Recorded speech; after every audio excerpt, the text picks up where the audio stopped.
그 정동영 장관이 그 지난달 그 뭐 이번 달도 아니에요? 최근도 아니고 지난달 좀 지난. 좀 지난 거죠. 그때 이제 국회에서 한 뭐 북한 핵시설이 구성시에 있다. 뭐 이런 발언을 한 걸 갖고 이제 문제를 삼아 가지고 미군이 이제 정보 공유 안 해. 뭐 이렇게 얘기를 했다는 겁니다. 네네. 이게 지금 그래서 이걸 이제 이재명 대통령이 야, 그 뭐가 잘못이냐? 네. 그 뭐 기밀이냐 그게? 다 공개된. 다 공개된 건데 아. 이렇게 세게 나왔어요. 이게 어떻게 보셨습니까? 그러니까 뭐 사실 뭐 그 시시비비를 따져 보자면 네네. 일단 저는 황당한 게 음. 우리 한국에 있는 비밀 핵시설을 공개했으면 문제가 될 수 있는데 북쪽에 있는 공개했는데 그러니까요. 그 북쪽에서는 화를 낼 수 있죠. 네네. 왜 우리 핵시설 공개했냐? 맞아. 야, 왜 이렇게 함부로 공개해? 근데 남쪽에서 북쪽 걸 공개하면 그러면 남쪽에게 큰 문제가 됩니까? 그러니까 미국에게 큰 문제가 되나? 그래서 이제 이 논리는 그거죠. 네. 지들이 그래도 열심히 위성으로 찍어가지고 구성에 핵시설이 있는 거 알아내서 아주 중요한 정보인데 그거를 정동영 장관한테 알려줬다 우리가. 근데 그걸 유출했다 이런 식의 논리를 편 건데 이게 거짓말이죠. 뭐 정동영 장관 말로는 보고받은 적도 없고 또 구성에 핵시설이 있다는 얘기는 여러 차례 미국의 무슨 포럼이라든가 뭐 기관이라든가 이런 데서 나왔던 얘기들이다. 진작부터 오래전부터. 그래서 작년인가에도 그런 얘기를 했다 그러죠. 정동영 장관이. 그 구성에 핵시설이 있는 걸 알고 있다는 식으로. 근데 그때는 가만히 있다가 왜 갑자기 난리냐. 그러니까요. 네, 이제 이렇게 얘기를 한 거예요. 그러니까 이건 분명히 뭔가 의도가 있다. 의도가 있다. 이렇게 이제 봐야 되겠죠. 그 의도가 뭘까요? 왜 지금? 그러니까 저는 일단 미국이 이재명 정부에 대한 강력한 압박, 통제에 지금 들어갔다 이런 생각이 들어요. 그래서 이재명 정부에서 지금 하고 있는 행동들을 이재명 대통령의 특히 이제 말과 행동을 보면 최근에 미국 입장에서 보면 상당히 이제 우려할 만한 것들이 있죠. 그런 게 일단 이스라엘 관련된 거, 비판 발언, 비판한 이스라엘 비판 발언, 전자권 환수 요구, 상원 의원 왔는데 전자권 환수 요구한 거, 그거 사실 센 거죠. 그렇죠. 그다음에 뭐 이번에 정동영 장관에 대해서 엄호한 것도 뭐 미국 입장에서는 기분 나쁠 수 있는데 그런 말도 중요하지만 이재명 대통령이 자꾸 이상한 사람들을 만나는 거예요. 미국 애들 입장에서 볼 때. 누굴 만나는데요? 룰라. 그다음에 또 만난 사람이 인도네시아 대통령. 그다음에 또 인도. 모디 총리, 베트남, 뭐 이런 데를 자꾸 간단 말이에요. 마크롱도 만났죠. 근데 이 마크롱 싫어하죠. 우선 브라질, 룰라, 인도네시아, 인도 다 브릭스 회원국이에요. 트럼프가 굉장히 싫어하는. 인도네시아도 그렇습니까? 네, 회원국이죠. 그러니까 트럼프가 굉장히 싫어하는 브릭스. 그렇죠. 국가 수반들을 만나서 협력을 강화하고 있다. 의심스럽네. 중국, 러시아만 안 만났지 이거 다 만나는 거 아닌가? 북중러만 빼고 다 만나려고 그러는 거 아니야 이거? 중국도 만나긴 만났지만 뭐 대놓고 중국은 그렇죠. 그러기는 안 했지만 중국, 러시아는 안 만나지만 당장 지금 이상하게 우리 미국을 좀 약간 싫어하는 탈미 국가들, 반미 국가들 이런 데랑 자꾸 만난다. 이란도 인도적 지원을 하죠. 그렇죠. 그리고 사실 오히려 그 비서실장은 맞습니다. 강훈식인가요? 비서실장은 야 미국 보는데 어떻게 우리가 1대1 대화를 하냐 그랬었는데 오히려. 그렇죠. 그래서 이란과도 직접 대화를 시도하고 있는 가능성이 있어요. 그리고 또 뭐 마크롱을 만난 것도 기분 나빠요 미국 입장에서. 왜냐하면 나토 국가 중에서 지금 프랑스의 마크롱이 독자 노선을 걷기 시작했다. 그렇죠. 그런 평가가 나오죠. 최근에 뭐 집회도 아니죠. 그 회의를 열었죠. 화상 회의를 국제 회의를 열었죠. 말과 행동 자체가 그렇습니다. 뭐 중국과 갖다 붙으면서 이제 미국한테 의존하지 않겠다. 우리는 핵강국이다. 그래서 EU에 대한 해구선은 우리가 제공할 수 있다는 식으로 프랑스가 아예 이제 미국이랑 좀 선을 긋고 독자적인 움직임을 하려고 하는 모습을 보이고 있단 말이죠. 근데 또 마크롱을 만났네. 그러니까 미국 입장에서 보면 최근 행보들이 이재명 대통령이 뭐 우리 미국한테 올인하는 게 아니고 옛날처럼 다변화 다극화 쪽으로 나가네. 이런 의심을 할 만한 상황이다. 그렇다면 중국을 앞으로 이제 압박하고 견제해야 되는데 한국의 동참은 기대하기 어렵겠다. 지금 이재명 대통령 하는 모습 보니까 그러면 지금 가서 좀 군기를 잡아놔야 우리가 중국을 칠 때 또는 뭐 중국과 뭐 갈등이 있을 때 한국의 동참 끌어낼 수 있지 않겠느냐. 이런 목적에서 지금 한국 내에 있어서의 소위 이제 자주파라고 할 수 있는 사람들을 좀 공격하는 흐름이 조성되고 있고, 그래서 거기서 정동영 장관을 치고 있다라고 이제 보여지는데, 그러니까 사실상 정동영 장관을 얘들이 친 거지만 노린 거 아닙니까? 사실상 이재명 대통령을 치는 거 아니에요, 그렇습니다. 이게 지금? 그렇습니다. 그러니까 이재명 대통령이 보호한 거죠. 그러니까요. 이제 여기서 이제 좀 약간 다른 것 같아요. 그러니까 이제 그렇게 쳤을 때 그냥 물러설 것인가? 그렇죠. 아니면 내가 이거를 안고 갈 것인가? 맞습니다. 이런 게 있는데 어쨌든 이번은 딱 안고 간 거예요. 맞습니다. 이거는 사실 이제 저항한 거죠. 미국한테 개긴 거죠. 개긴 거죠. 개긴 거죠. 그래서 스틸박 대사를 보낸 것도 마찬가지 맥락이라고 좀 보거든요. 한국을 지배 통제하는 쪽으로 간다. 근데 정동영 장관은 좀 미국 입장에서 보면 이중적인 면이 있습니다. 하나는 자주파이긴 하지만 대북 협상을 적극적으로 추진하려고 했던 사람이라서 정동영 장관은 트럼프가 북미 대화를 하는 데 있어서 필요한 사람일 수도 있단 말이죠. 그래서 과거에는 어느 정도 정동영 장관의 이 운신 움직임을 용인하는 측면이 있었어요, 미국이. 왜냐하면 페이스메이커 역할을 해준다고 하니까, 그러니까 소개팅 시켜준다 그러니까 트럼프가 한번 해봐라. 거기에 대한 기대가 있으니까 안 치는 게 있었다는 거죠. 근데 이번에 미셸 스틸박을 한국에 보낸 것, 또 정동영 장관을 공격하는 걸 보면 미국이 이제 한국이 페이스메이커 역할을 할 거라는 기대를 아예 적은 거 아니냐. 그러니까 북미 관계 개선에는 이 스틸박은 전혀 도움이 안 돼요. 전혀. 오히려 그렇죠. 뭐 완전히 뭐 이거 정광훈을 보낸 꼴이니까. 맞습니다. 미국의 정광훈이라고 할 수 있잖아요. 이 여자가 온 것은 북미 관계 개선에 하나도 도움이 안 됩니다. 그래서 북미 관계를 위해서 대사를 보낸 건 아니다라고 봐야 된다면 그걸 왜 보냈을까? 이제 북미 관계는 어차피 보니까 한국은 실력이 없다. 내가 여태까지 기다렸는데 소개팅 못 시켜주니까 내가 그냥 알아서 하겠다. 북미 관계는 그런 식으로 내가 알았을 테니까 너희 빠져. 한국은 어차피 능력 없네. 그러면 한국은 이제 북미 관계 개선을 위해서 배려해줘야 될 대상이 아닌 거죠, 전혀. 미국 입장에서 봤을 때 트럼프 입장에서도 그냥 뜯어먹고 미국의 국익을 위해서 지배, 조종, 통제를 해야 되는 대상이다. 근데 이재명 대통령이 그런 쪽으로 안 움직이는 것 같다. 그래 이제 미세일 스틸박도 보내고 또 뭐 이제 정동영 장관도 치고 이런 일련의 흐름들이 나타나는 거 아니냐. 그런 거 아닌가. 저는 그런 생각이 듭니다. 사실은 이게 조금 더 저희들이 뭐 종합적으로도 얘기를 해봐야겠습니다만은 이게 미셸 스틸박만 보내는 게 아니라 또 김진성 같은 놈을 또 보낼까봐 사실 제일 걱정되는 거 아니겠습니까? 그렇습니다. 이제 대통령이 되었기 때문에 뭐 암살하기는 좀 어려워졌죠. 그러나 그런 어떤 시도까지도 뭐 미국은 생각할 수 있다. 이건 오늘 사대기 방송에서 좀 다양한 각도로 관련된 정세들과 더불어서 얘기를 좀 해보겠습니다.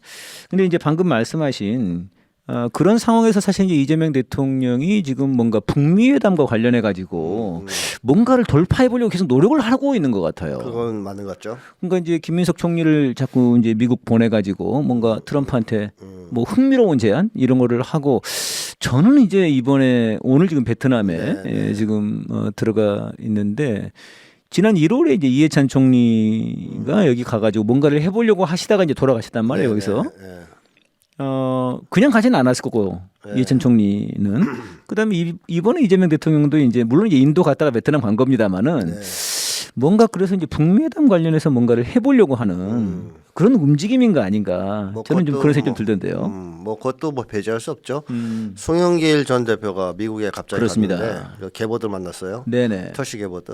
장동혁이는 미국 가서 만난 사람들 별로 없어요. 사진 찍었죠. 길거리에 있는 그 사람들, 그 거리의 행인들을 만나고 왔는데 이 송영길 전 대표는 트럼프 최측근이자 미국의 강력한 권력 실세 중에 하나죠.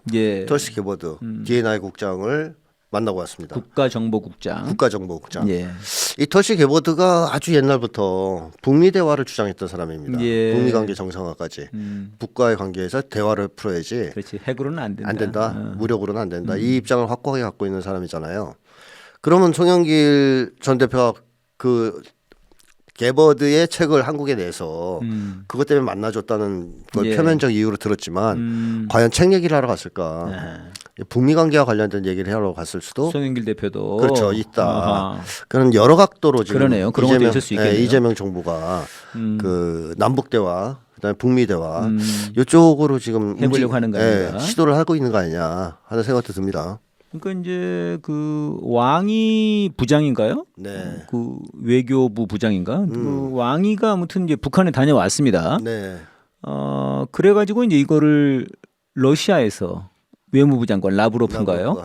라브로프가 또 이제 중국 가서 얘기를 했어요. 왕이를 만났어요. 그러니까 뭔가 지금 이쪽 관련해 가지고 굉장히 긴박하게 돌아가고 있는 건 맞습니다. 근데 우리 정부가 왕이 부장을 초청을 했죠. 네. 좀 보자 이렇게 와서 좀 같이 상의해 보자. 근데 왕이 부장이 안 왔어요. 네. 물론 이제 여러 가지 이유가 있습니다만. 네. 근데 아무튼간에 초청을 했다는 것 자체는 뭔가를 좀 해보려고. 그렇죠. 왕이 뭐 지금 송영길, 지금 베트남, 네. 지난번에 김민석 뭐 이런 걸 보면은 뭔가 북미 회담에서 뭔가를 좀 쥐어보고 싶은 그렇죠. 그런 이재명 대통령의 노력이 있는 것 같습니다. 완전 소외되면 곤란하잖아요. 그러니까요. 네. 사실 이것도 우리로 놓고 봐도 굉장히 중요한 문제 아닙니까? 그렇습니다. 우리도 그래야 사는 거고 사실은. 그렇죠. 한국이 만약에 남북 관계만 뚫는다면 네네. 미국에 대해서 강력한 지렛대를 갖게 되고 또 한국이 풀어야 하는 여러 가지 어려운 문제들을 푸는 데서 굉장히 용이해질 수가 있어요. 네. 예를 들면 브라질, 인도 이런 데를 우회하지 않고 바로 북과의 관계를 개선하면서 네. 중러로 뻗어나가고 브릭스로 들어갈 수가 있지 않습니까? 네. 그러니까 돌아가는 코스가 아니라 이거는 직진 코스예요. 아 우회로가 아니고 네. 바로 이제 직통으로다가. 직통로가 뚫리는 거예요. 그러니까 엄청나게 중요한 거죠. 그 다음에 안보 위협이 사라지게 되면 미군에 대해서도 할 말이 훨씬 많아지죠. 그러니까요. 전자권 환수라든가. 네. 야 이제 남과 북은 사이좋게 지내기로 했다. 전쟁 위협 없어졌다. 니네가 보니까 위협이다. 이제 나가라 좀. 이게 되지 않습니까? 네. 그래서 이런 여러 가지를 풀 수 있는 열쇠이기 때문에 이재명 대통령도 지금 움직이는 행보를 봤을 때 여기에 대한 노력을 하지 않을까 싶습니다. 예. 네. 그게 참 중요한 것 같고요. 이제 뭐 방금 말씀하셨습니다마는 이번에 이제 그래서 이제 그 미국에서 주한미군이 야 그 대북 정보 이제 안 줄 거야 라고 했는데 아니 그게 뭐 의미가 있는 겁니까 그게? 뭐 안 주면 그냥 사면 돼요. 돈 주고. 아니 그래서 뭐 대북 정보가 있어가지고 뭐 북한의 핵을 막았어요, 미사일을 막았어요. 얘네들이 줄 수 있는 대북 정보 딱 네. 하나예요. 위성 사진. 위성 사진. 그러니까 지금 그러잖아요. 하루 100장 정도 줬던 네. 사진을 안 준다는 건데 북에 첩보원이 없단 말이에요. 휴민트나 첩보원이 없어요. 네, 그건 네. CIA가 공식 인정한 겁니다. 전 세계에서 유일하게 북에는 요원이 없다. 요원을 두기가 요원하군요. 네, 요원을 집어넣을 수가 없다. 그래서 내부 정보 깜깜이다 우리. 그러니까 사실 미국이 이번에 이제 이란 작년 올해를 보면 네. 그 위치를 정확히 알잖아요. 그렇죠. 하메네이가 어디에 있는지 네. 그 거기를 쏘고 네. 예전에 그 저 이스라엘도 모사드도 물론 이제 맞습니다. 뭐 정보가 많겠지만 그러니까 이게 지금 북한은 없다는 거죠. 미국 베네수엘라는 입장에서. 뭐 최측근, 그렇죠. 최측근을 포섭했고. 세상에 그 자고 있는 데를 들어가가지고 잡아가 버린 거 아니에요. 그렇죠. 진짜. 근데 북쪽은 고위층에는 하나도 없고 네. 그 일반적인 이 간첩이라고 하는 네네. 사람들도 없는 거예요. 대사관이라도 뭐 들어가 있어야 그걸 통해서 간첩 노릇을 할 사람을 거기다 심어놓고 네네. 공작을 할 텐데 대사관도 없구나. 대사관도 없지. 지들이 안 만들어가지고 그런 그렇죠. 거네. 언론사도 들어가 있지 않지. 그러니까 미국이 직접 넣을 수 있는 건 하나도 없어요. 예. 근데 이란이나 뭐 베네수엘라나 이런 데는 미국 사람들 중에서 그 이란 사람처럼 생긴 사람도 있거든요. 그걸 뭐 신분 세탁해서 위장해서 집어넣을 수가 있습니다. 근데 이 한국 사람처럼 북쪽 사람처럼 생긴 사람을 골라서 예. 신분 세탁을 해서 집어넣기가 상당히 어려워요. 그런 노력을 과거에도 했지만 뭐 다 실패했다 거의 대부분. 네. 그래서 미국이 사실상 사진만. 북에 대한 정보는 인공위성 사진밖에 없고 사진밖에.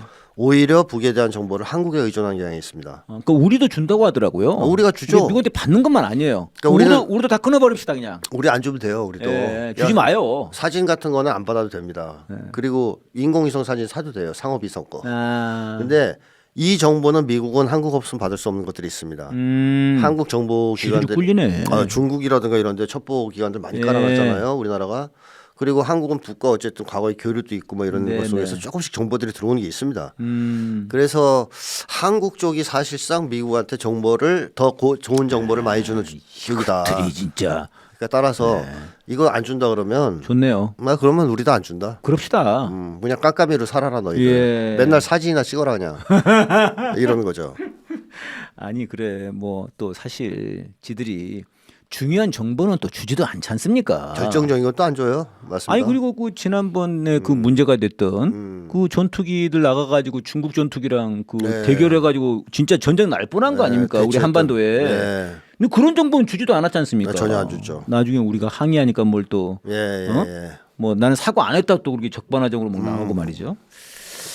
예, 우리도 안 주면 되겠네요. 아이고 속 시원하네. 그냥 뭐 안 주고 야 이제 따로 놀자. 네네. 필요 없다. 뭐 이렇게 하면 되는 거고 만약에 이재명 대통령이 정말 성과를 내서 남북 관계가 풀린다.